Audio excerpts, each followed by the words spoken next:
அவனை பாதுகாப்பதற்காக, அவனுக்கு ஏவல் செய்வதற்காக 12 காலமாக கோவிலில் சிலையாக அமர்ந்திருக்கக்கூடிய தெய்வம் கூட எடுத்து மணி தட்டி கொண்டு நானும் வரேன் என்று சொல்லி அவனுக்கு முன்னால் சென்று அவனுக்கு சேவை செய்யும் என்று சொன்ன அந்த குரல் சிவகி இளங்கோ அவர்களுக்கு இன்னைக்கு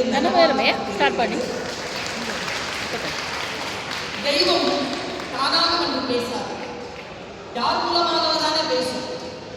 இந்த உலகத்தில் நடக்கக்கூடிய விஷயங்களை எல்லாம் பார்க்கின்ற பொழுது எப்படி இறைவன் நம்மிடத்தில் பேசுகிறான் என்று நான் சிந்தித்தபடி இருந்தேன்.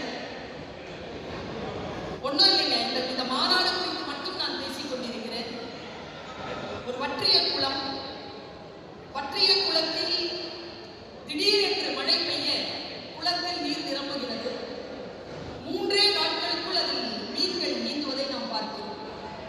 நான் என்னுடைய அம்மாவிடம் கேட்டேன், மீன்கள் வானத்தில் இருந்து கொட்டியதா, எங்கிருந்து வந்தது மீன்கள் என்று கேட்டபொழுது அம்மாவுக்கு பதில் தெரியவில்லை.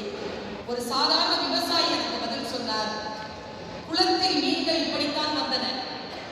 குளம் வற்றி கிடக்கிறது, ஆனால் அந்த வற்றி கிடக்கின்ற அந்த குளத்திலே மீன்கள் செத்து போய்விட்டன. மண்ணின் கடியில் தங்கி இருப்பது எது என்றால் மீன் இட்ட முட்டைகள்.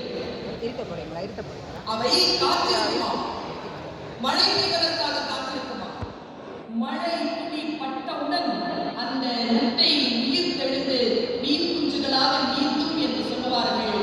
சிவகி இளங்கோ அவர்களுக்கு நான் சொல்லிக் கொள்வதெல்லாம், இந்த உலகத்தில் நிரவி கிடக்கக்கூடிய தமிழ் மக்கள் அந்த வற்றிய நிலத்தில் புதையுண்ட அந்த மீன் முட்டைகள் தான்.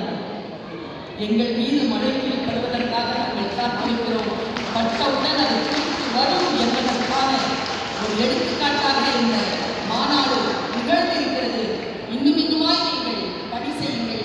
உங்கள் அத்துணை பேருக்கும் வீட்டிற்கு எடுத்து செல்வதற்கு 1330 பொருட்களும் உண்டு. இவர்கள் காமத்து பாதை தவிர்த்திருக்கிறார்கள்.